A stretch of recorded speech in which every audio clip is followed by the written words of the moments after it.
네, 여러분 반갑습니다. 오늘 개혁교회의 예배와 예전, 네, 오늘 다섯 번째 시간이 되겠습니다.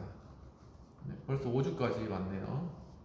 1월 마지막 주니까 5주가 맞게 되겠습니다. 네네. 오늘은 해당 예배 순서에 관한 그런 내용을 살펴보도록 하겠습니다. 지난주까지 저희는 바로 예배의 기원에 관해서 살피면서 구약의 첫 번째 아담과 하와의 그러한 에덴 동산에서의 예배를 먼저 살펴보았고, 그다음 족장들의 예배, 그리고 모세 시대의 예배, 그리고 이스라엘 왕국의 그러한 예배와 제사를 살펴보았습니다. 그리고 중요한 그러한 예배 역사 가운데 살펴보아야 될 것이 회당 예배에 관한 그러한 내용들을 살펴보았습니다. 회당 예배는 바로 유대인들이 성전이 파괴되고 난 이후에 디아스포라로 흩어지면서 각 있는 곳에서 이제는 제물을 드리지 못하니까 회당으로 모여서 예배드리는 그러한 유대인의 그러한 예배인데, 이것이 신약에 또한 예수님께서도 회당에서 말씀을 전하셨다고 하셨죠. 이와 같이 이러한 회당 예배는 하나의 신약의 그러한 교회의 예배의 그러한 하나의 전형으로 이루어졌기 때문에 회당 예배의 영구의 중요성이 있다고 볼 수 있겠습니다. 회당 예배는 하나님에 대한 신앙을 고백하고 신뢰의 관계를 확인하며 기도하며 그의 말씀을 듣고 참여하는 관계에서 이루어진다고 나타나 있습니다. 그리고 회당 예배는 크게 기도 부분과 말씀 전파의 부분으로 구성되는데, 약 2세기경까지 진행되었던 유대 회당 예배의 모범은 다음과 같습니다. 첫 번째, 쉐마의 낭독, 이스라엘아 들으라. 신명기 6장 4에서 9절 말씀인 거죠. 굉장히 이 구절은 지금도 많이 사랑받고 있는 그러한 구절이 되겠습니다.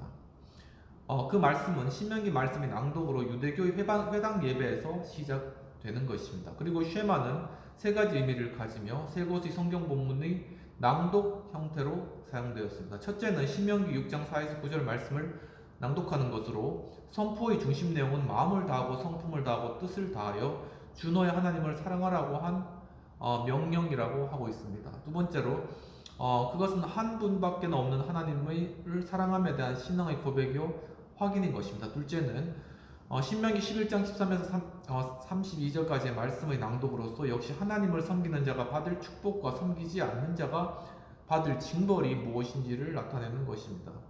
세 번째는 신명기 28장 1에서 11절 말씀으로 역시 섬기는 자의 복이 무엇인지를 강조하는 그러한 것이 되겠습니다. 이 본문들의 내용은 기도가 아니며 실제로 하나님이 인간을 향하여 들려주는 축복의 말씀이고, 이 말씀을 회당에서 이야기를 할 때도 바로 하나님께서 들려주신다라는 그러한 생각을 가지고 이야기를 하고 있는 것입니다. 기도의 순서를 보면 회당 예배에서 쉐마의 본문이 낭독된 후 18가지 기도문이 낭독됩니다.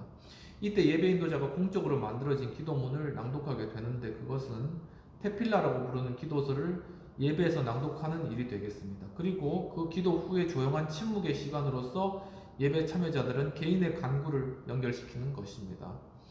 바닥에 얼굴을 대고 간청하는 그러한 기도를 하기도 하는데, 그러한 모습의 기도를 데바림 또는 카타누니미로 부르기도 합니다. 우리가 보면 그 유대인의 그러한 예배 가운데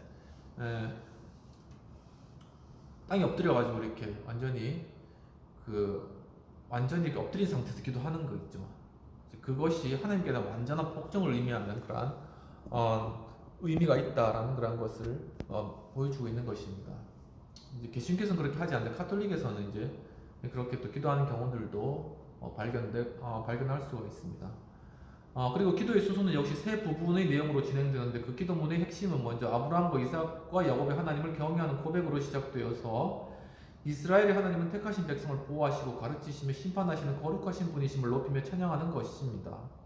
그리고 삶의 지혜에 대한 간구로서 죄의 용서와 이스라엘의 회복, 건강과 생명의 보존 등 13가지의 간구 내용이 기본이며, 그 외에도 기근과 질병, 재난에서의 구원 등이 간구되기도 합니다. 특히 그들의 공적인 기도 가운데 메시아 오심에 대한 간구가 포함되어 있습니다. 구약 성경에서 자주 이제 이렇게 인용이 되는 것이죠. 즉 아브라함의 하나님, 이삭의 하나님, 야곱의 하나님. 그 하나님은 살아계신 하나님이다 라는 그러한 내용이 우리의 구약에서 계속 반복적으로 나타나는 하나님에 대한 그러한 설명하는 그런 내용이 되겠습니다. 성경의 낭독과 설교의 그런 내용들을 보면 이 순서에서는 하나님의 말씀을 토라와 선지자들이 그린 예언서가 낭독됩니다. 토라는 특히 율법서로 불리지만 오늘 우리 율법 전서와 같은 죄인임을 고발하고 정죄하는 심판 의미가 아니라 이스라엘 백성들에게 구원으로 인도하며 이 땅에서의 평화로운 삶을 위하여 생명과 진리와 지혜를 공급하시는 생명의 말씀 또는 하나님의 지혜의 말씀으로 이해한다는 점이 있습니다. 그리고 성경 낭독은 매 안식일의 예배에서 병행되지만 토라의 낭독은 특별한 날에 한정하여 많이 있는 말씀으로 사용되게 되는 것입니다. 유대 종교는 원래 이스라엘의 자녀들에게 토라를 가르치며 이것을 배운 후에 토라의 가르침대로 살 것을 종교적으로 서약하는 삶의 의무로 받아들이고 유대 종교에 입회하게 되는 것입니다. 이것은 바미츠, 의무의 아들이라는 그런 히브리어 바미츠라는 것이 그렇게 부른다고 합니다. 이 의식은 유대 종교에 입교하는 그런 예식이라고 합니다. 그리고 회당 예배에서 토라의 낭독으로 하여금 하나님의 교훈의 말씀을 상기하게 되고 삶의 지혜를 얻으며 새로운 신앙의 결단과 각오를 다짐하는 일이 있습니다. 예언서의 낭독도 동일한 의미를 가지게 되는데 성경의 낭독 후에 이어서 그 말씀에 대한 해석을 진행하게 되는 것입니다. 오늘 기독교 예배에서의 설교에 해당된다고 볼 수 있겠습니다. 디아스포라의 환경에서 그 지방의 언어로 번역하고 하여 낭독하고 이어서 읽은 본문을 해석하는 설교가 뒤따르는 것이 일반적인 회당 예배의 모습이라고 할 수 있겠습니다. 지금 우리 예배와 많이 닮아 있네요. 즉 말씀을 읽고 거기에 대해서 설교하는 식이 회당 예배의 그런 원형이었는데 어떻게 보면 우리 개신교 예배는 회당 예배의 그런 모습을 이렇게 변형해서 우리가 적용하는 그런 부분들이 아닌가라는 생각이 듭니다. 그리고 축복의 서원이라는 부분들이 있는데 성경 낭독이 중간과 설교 후에 시편으로 참여하며 찬송을 부르게 됩니다. 민수기 6장 24에서 26절의 그런 말씀인 아론의 축복의 기도가 이렇게 예배의 마지막 순서에 낭독이 되는 것이 좀 특징적인 그러한 특징을 가지고 있습니다. 동시에 이것은 회당 예배가 공식적으로 끝났음을 또 의미하기도 하는 것입니다. 민수기 6장 24에서 26절이 들리면은 회당 예배가 끝났다는 의미입니다. 물론 공식적으로는 기독교 예배에서 행하는 축도이기보다는 예배를 마무리하는 기도라고 할 수 있습니다. 예배 시작에 사용했던 신명기 6장 4절 이하의 본문이 다시 여기서 사용될 수 있다고 합니다. 지금까지 우리는 성경의 역사적 맥락에 따라서 에덴에서의 예배에서 시작하여서 족장시대, 모세시대, 이스라엘 왕국시대, 특히 성전 제사와 회당 예배에 대해서 우리가 지금 살펴보았습니다. 이스라엘의 제사 중심 예배는 출애굽의 역사에서 확인되는 것처럼 공적인 예배 생활이 민족적으로 이제 시작되었습니다. 즉 출애굽을 하면서 회막에서 예배드리는 것이 시작되었죠. 그리고 왕국시대에 와서 지정된 장소에 국한된 예루살렘의 성전제사가 성전제사 예배가 시작되었습니다. 솔로몬을 통해서 성전이 만들어지면서 그렇게 시작된 것입니다. 이스라엘 민족의 순환과 함께 유대교는 회당 예배로 전환되는 새로운 예배의 변화를 거치게 됩니다. 유대 종교의 성전 제사는 감사와 속죄와 화목에 있었다면 회당 예배는 이 세 가지 신학적 의미를 토라와 기도의 형태로 새롭게 발전시키게 되는 것입니다. 즉 토라 그리고 기도 형태로 과거의 제사, 성전 제사의 그러한 번제물로 드리는 것이 변화되었다는 것이죠. 이런 것이 한 중간 단계 예배, 현대 예배 중간 단계라고 볼 수 있겠습니다. 이러한 예배 형식과 의미들은 기독교 예배에 영향을 끼치게 된 것으로 이해가 되죠. 특히 토라와 기도 중심의 회당 예배는 초대 기독교 예배의 배경이라고 할 것입니다. 그러면은 이제 신약 시대의 예배로 들어가 보겠습니다. 지금 현대 예배의 바로 직접적인 그러한 원형이죠. 신약 시대는 예수 그리스도를 통하여 나타난 새 언약의 복음이 전파된 시기를 가리킵니다. 그리고 대체로 기존 유대교와의 관계에서 이제 새로이 시작된 하나님의 나라 통치를 알리는 예수의 복음 전파와 그의 제자들을 중심하여 행하여진 초대교회의 예배 정황을 다뤄보게 될 것입니다. 지금 예수 그리스도를 중심으로 이제 예수가 오신 이후에 승천하신 이후에 성령께서 오셨죠. 그때부터 시작된 그러한 예배의 그러한 모습들을 살펴본다는 것입니다. 신약 시대의 예배는 예수님이 예배를 어떻게 이해하고 실천했던가 하는 것과 그의 제자들이 어떻게 예수님을 본받아 그리스도 중심의 새로운 예배를 실천했는지를 살펴보려고 하는 것입니다. 첫 번째, 예수님의 예배와 예전 이해. 예수 시대는 유대교를 통하여 두 가지 종류의 예배가 시행되고 있었습니다. 성전 제사와 회당 예배 두 가지가 이루어지고 있었습니다. 예수님은 이 두 가지 종류의 예배에 어떻게 관계했는지를 살펴보는 것이 중요합니다. 첫 번째, 유대인의 신앙과 경건의 전통을 예수님도 따르셨습니다. 예수님은 유대인으로서 그 시대 유대 종교의 신앙과 전통에 따라서 사셨습니다.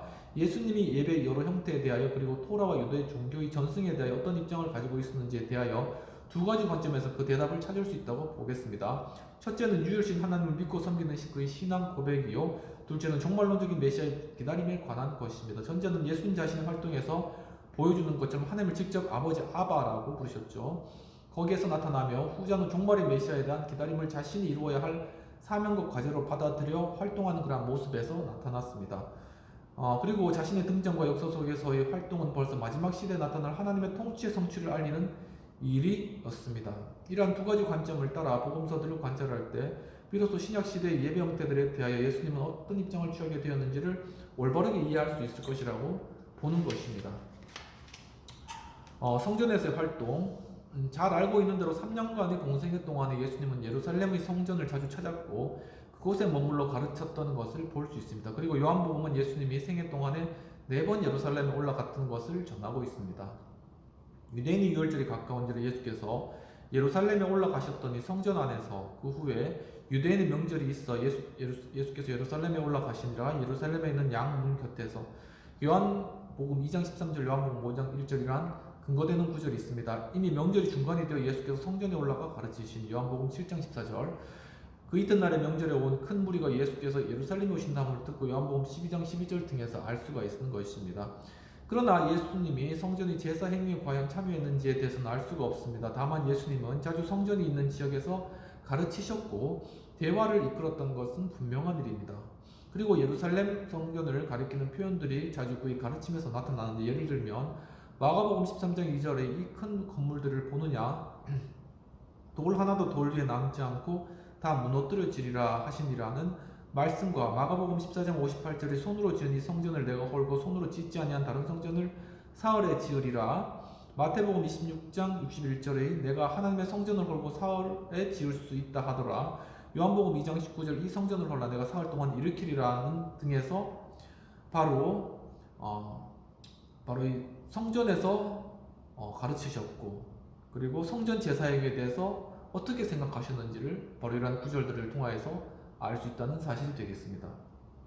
이러한 내용들은 이제 그리스도를 통하여 새로이 시작되는 하나님의 통치에 따라 지상에서의 성전의 종말을 알리는 하나의 종말론적인 언약으로 이해가 되는 것입니다. 그리고 마가복음 11장 15에서 17절에 나타난 성전 청결의 사건은 예수께서 임박한 성전 제물제사의 모효를 선언하는 암시적인 행위로 이해가 되는 것입니다. 성전뜰에서 제물에 쓸 동물을 판매하는 상행위를 거절하고 내 집은 만민이 기도하는 집이라고 언급하신 것은 예수님께서 성전 예배의 본질적인 변화를 규정해준 선언적인 말씀이셨습니다. 그리고 이 본문의 마지막에 너희는 하나님의 집을 강도의 구렬로 만들었다는 말씀은 그 당시 유대교의 지도자들이 예루살렘의 성전 제사를 중심으로 얼마나 부패 있었던지를 암시하는 사건으로 이해가 되는 것입니다. 역시 예수님은 성전 청결의 사건을 보여준 이후에 제사 행위의 실제와 결부된 그리고 종말론적인 하나님의 유보적 사건으로 보여진 죄 용서의 권세를 이제 자신이 책임지는 모습을 발견하게 됩니다. 즉 지금 성전을 정결해야 된다, 그렇게 예수님 주장하셨는데 다 뒤집으시죠. 가가지고 막 상인들이 돈 바꾸는 것까지. 이제 그것이 바로 예수님께서 이 성전이 타락했다는 것을 이제 반대로 이제 보여주는 것이죠. 그래서 이제 그런 행동을 하고 난 뒤에 그럼 마지막 때 진정한 성전의 모습은 무엇인가를 주님께서 종말론적인 모습으로 우리에게 보여주신다는 것이 되겠습니다. 그것은 병자를 취한 기적의 사건에서 질병의 치유를 행하시기 전에 먼저 죄 용서를 선언한 사건에서 알 수 있다고 합니다. 예를 들면 예수께서 저희 믿음을 보시고 중풍병자에 이르시던데 소자여 내 죄사함을 받았느니라, 마가복음 2장 5에서 7절. 예수께서 이르시되 내 죄사함을 얻었느니라 하시니 함께 앉은 자들이 속으로 말하되 이가 누구에게 죄도 사하는가 하더라, 누가복음 7장 48절. 이러한 구절들이 되겠습니다. 바로 여기서 예수님께서 바로 질병을 치료하기 전에 그 전에 죄를 사하시는 행동을 먼저 하셨죠. 이것이 바로 이렇게 신약 시대의 성전 제사에서 개혁해 나온 그러한 예수님을 중심으로 한 예배의 그러한 모습의 그런 원형을 담고 있다라는 그런 사실들을 보여주는 것입니다. 이러한 죄 용서를 선언하신 행위는 예수님이 성전 예배의 제사 질서에 개입하고 있음을 보여주는 일이며, 그것은 유대 종교의 지도자들에게는 하나님의 권한을 남용하며 하나님을 모독한 행위를 비추었던 것입니다. 그러니까는 성전의 제사를 통하여서 짐승을 죽임으로 피를 흘림으로 죄를 사한다는 그런 성전 제사의 그런 과거의 구약적인 그런 개념에서 예수 그리스도께서 직접 죄를 사하신다는 신약적인 개념으로 패러다임이 바뀌게 되는데, 그렇기 때문에 그러한 새로운 패러다임은 바로 구약에 있는 그러한 제사장들과 유대인들에게는 굉장한 임팩트, 그리고 충격으로 다가왔다는 것이죠. 바로 이러한 새로운 예배의 개념을 예수님께서 이끌어내셨다고 이 책에서 이야기를 하고 있는 것입니다. 그 때문에 예수님은 결국 하나님의 인류 구원을 위한 구속의 섭리를 따라 십자가를 향하는 결과를 초래하게 되었으며 친히 인류의 죄를 대속하고 구원의 길을 여시는 십자가의 생과 속죄 제물이 되셨던 것입니다. 바로 그러한 성전 정화 그리고 죄사함 이러한 것들을 결국은 본인이 스스로가 십자가에 달려 들어가심으로 제물이 되심으로 말미암아 입증하셨다. 그래서 새로운 예수 그리스도를 중심으로 하는 그러한 제사 예배의 모습으로 완전히 바꾸셨다라는 의미입니다. 그리고 이제는 제물이 아니라 구속의 메시아가 되신 십자가의 그리스도를 통하여 하나님께 나아가게 되는 새로운 예배와 예전의 중보자가 되셨다는 것입니다. 즉 십자가를 통해서 이젠 하나님께 나아가도록 그렇게 변화되었다는 것이죠. 회당 예배 또한 참여를 하셨습니다. 예수님께서 회당 예배에 참여하신 것은 성경에 여러 번 언급되어 있는 것을 볼 수 있는데, 예를 들면 마가복음 1장 21에서 22절에 예수께서 곧 안식일에 회당에 들어가심에 무사람이 그의 교훈에 논란이 이는 그의 가르치는 것이 권세 있는 자와 같고 서기관들과 같지 아니함일러라. 마가복음 1장 39절에 이에 온 갈릴리에 다니시며 저희 여러 회당에서 전도하시고 또 귀신들을 내어 쫓으시더라. 마가복음 6장 2절에 안식일이 되어 회당에서 가르치시니 많은 사람이 듣고 놀라 가로되 이 사람이 어디서 이런 것을 얻었느뇨? 이 사람이 받은 지혜와 그 손으로 이루어진 이런 권능이 어찌미뇨? 요한복음 6장 59절 이 말씀은 예수께서 가버나움 회당에서 가르치실 때 하셨느니라. 요한복음 18장 20절 내가 드러내고 세상이 말하였노라. 모든 유대인들이 모이는 회당과 성전에서 항상 가르치셨느니라 등의 말씀에서입니다. 즉 예수님께서는 바로 이 회당을 사용하셔서 바로 이 예배의 그런 복음 전파의 그런 사역들을 이루셨다는, 그러니까 이 회당 예배가 바로 이러한 예배를 시작하게 되는 그런 모태가 되었다는 겁니다. 즉 유대교라는 것이 바로 예수 그리스도를 통한 이 기독교의 그런 모태처럼 그렇게 어떤 모태가 된 것처럼 바로 이 유대인의 회당이라는 것이 바로 현대 교회 하는 모태처럼 그렇게 작용을 했다는 그런 내용이 되겠습니다. 예수님은 예배에 참여하여 성경을 읽었고 해석하셨으며 거기서 그의 복음을 전파하셨습니다. 그리고 역시 병자에 대한 치유도 행하셨던 것입니다. 특히 누가복음 4장 16에서 21절의 내용은 예수님이 회당 예배에 참여하셨을 뿐만 아니라 그 예배를 어떻게 직접 인도했는가를 상세히 알려주고 있습니다. 그는 그 예배에서 두루마리를 펴서 가시죠. 회당에 가셔가지고 두루마리를 펴시는 거죠. 이사야 61장 1절을 이렇게 펴셨죠. 그리고 주의 성령이 내게 임하셨으니 이는 가난한 자에게 복음을 전하게 하시려고 내게 기름을 부으시고 나를 보내사 포로된 자에게 자유를, 눈먼 자에게 다시 보게 함을 전파하며 눌린 자를 자유케 하고 주의 은혜의 해를 전파하게 하려 하심이라고 낭독하시고, 이것은 이 약속이 지금 자신을 통해서 성취되었다라는 그런 사실을 밝혀주셨는데 바로 그것이 회당에서 이루어졌다는 그런 사실입니다. 네 번째로 유대교의 경건 형태에 대한 논쟁을 또 예수님께서 하셨는데, 유대교의 예배에 대한 전통적인 형식에 대하여 예수님의 입장이 어떠했는지를 분명히 알 수 있는 것은 바리새인, 서기관 그리고 율법사들과 함께 예수님이 논쟁하는 그런 일들을 통하여서 성경에서 이렇게 많은 논쟁이 나타나죠. 그것을 통해서 바로 유대교 율법과 그런 예배 예식에 대해서 어떻게 생각했는지를 알 수 있다는 것입니다. 예수님은 특히 경건의 모형에 대하여서 그들과 논쟁하게 되었는데, 예를 들면 안식일의 규례와 제자들이 안식일에 행한 일들에 대하여 바리새인들은 시비를 하였죠. 그리고 청결의 규례에 관해서도 씻지 아니한 부정한 손으로 땅 부은 것에 대해서도 계속 유대인들이 이렇게 예수님 제자들에 대해서 시비를 거는 것입니다.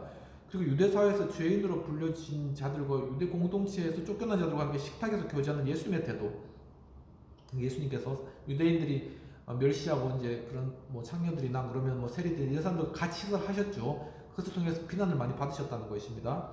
또 토라의 규례와 전성의 효력에 대해서 논쟁을 또 하셨다는 것입니다. 또한 예수님은 유대 종교의 관습과 경건의 모양들에 대해서 바리새인들과 심하게 논쟁을 하셨는데, 바로 구약의 그런 율법을 이제 버리고, 그리고 율법을 완전히 완성하시고, 그리고 새로운 신약의 예수 그리스도 십자가 복음으로 변화하는 그런 과정 가운데 주님께서 이러한 전쟁을 하셨다라는 그런 사실을 나타내주고 있는 것입니다. 이러한 논쟁에서 분명하게 나타나는 것은 이제 시작된 하나님의 통치에 따라 기존 질서는 붕괴되고 새로운 질서가 추구되고 있다는 점입니다.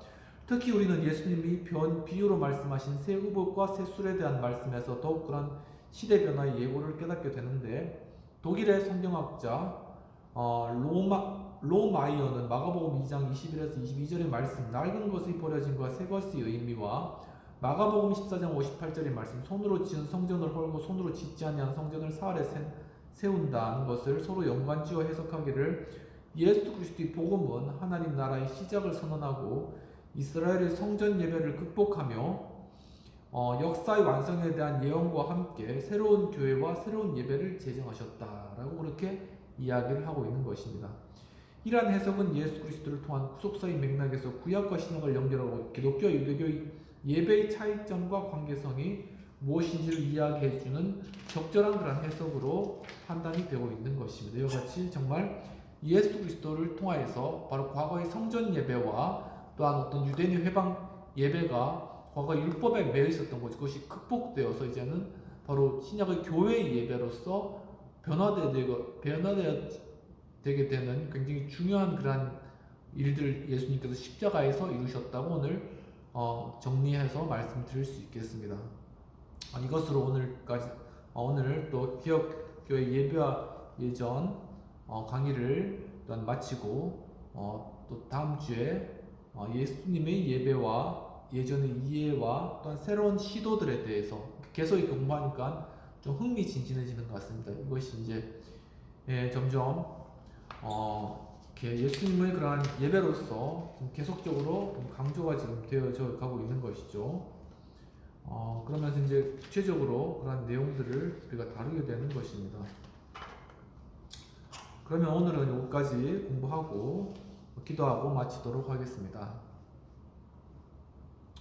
하나님 아버지, 참으로 오늘 정말 예수 그리스도의 그러한 정말 다시 오심과 십자가에서 돌아가심과 우리를 위한 대속적인 죽으심, 그 참된 죄사의 행위를 통하여서 참으로 우리 삶 가운데 예수 그리스도의 그러한 예배, 정말 신약 시대의 그러한 교회의 예배에 관한 새로운 패러다임의 그러한 모습을 볼 수 있도록 이끌어 주신 은혜에 감사드리옵나이다. 주님, 혹시나 저희들이 과거의 그러한 예배 형태에 매여 율법과 또한 정말 과거의 유전과 전통을 따른 그러한 예배의 그러한 생각들에 매여서 우리의 예배를 개혁해 나가지 못하고, 또한 우리가 예배 가운데 주님을 진실로 만나지 못하고 또한 주님 앞에 나아가지 못하는 그러한 방해한 장애물이 있다면은 이 시간 예수 그리스도의 십자가의 보혈과 십자가의 능력으로 다 부수어 주시옵시고, 이제 이 공부를 통하여서 정말 이제는 휘장이 위에서 아래로 갈라진 것 같이 예수 그리스도의 십자가의 능력으로 정말 이제는 과거의 성전 가운데 지성소와 성소를 정말 막아놓았던 그런 휘장과 같은 상태에서 멀리서 하나님을 바라볼 것이 아니라 예수 그리스도의 십자가로 말미암아 이제는 곧장 하나님의 지성소로 들어가서 하나님과 교제하게 되는, 정말 이 교회 안에서 이제는 완전히 열려진 상태에서 하나님을 만나게 되는 그러한 온전한 예배로서 우리 예배를 사용하시고 변화시키고 개혁시키고 새롭게 주님 인도하여 주시옵소서. 이렇게 기독교 예배 예전에 대한 복된 그런 말씀으로 채우신 은혜를 감사하고, 계속적으로 이러한 공부를 통하여서 예수 그리스도께서 제정하신 그러한 참된 예배의 모습을 찾아가는 저희들 될 수 있도록 주님 도와주옵소서. 지금 이렇게 공부할 수 있는, 또한 예배 드릴 수 있는 귀한 쿼미 라운지 허락해 주신 은혜를 감사하고, 또한 지금 저희 계속 공부하였던 하우스 카페가 지금 리모델링 과정 가운데 있는데 리모델링이 잘 이루어져서 좋은 환경 가운데, 좋은 인테리어 가운데 또한 정말 예배하며 다음 주부터 정말 주님 앞에 공부하며 또한 즐겁게 일하는 시간을 가질 수 있도록 주님 모든 과정을 지키시고 인도하여 주시옵소서. 감사드리옵고 모든 말씀 우리 주 예수님 이름으로 기도하옵나이다. 아멘. 오늘도 시청해 주셔서 감사합니다. 또 예배에 대해서 깊이 묵상하시고 또 주일날 또 이렇게 정말 하나님 앞에 드려지는 진정한 예배를 드리시고 힘 얻으시고, 정말 또 이렇게 개혁교회 예배 예전 공부를 통하여서 예배의 의미를 바로 깨달아감으로 말미암아 점점 더 하나님과의 교제가 풍성해지는 그런 예배의 세계로 들어가는 여러분 되시기를 이 시간 축원하고 또 응원드립니다. 또 다음 주에 뵙도록 하겠습니다. 감사합니다.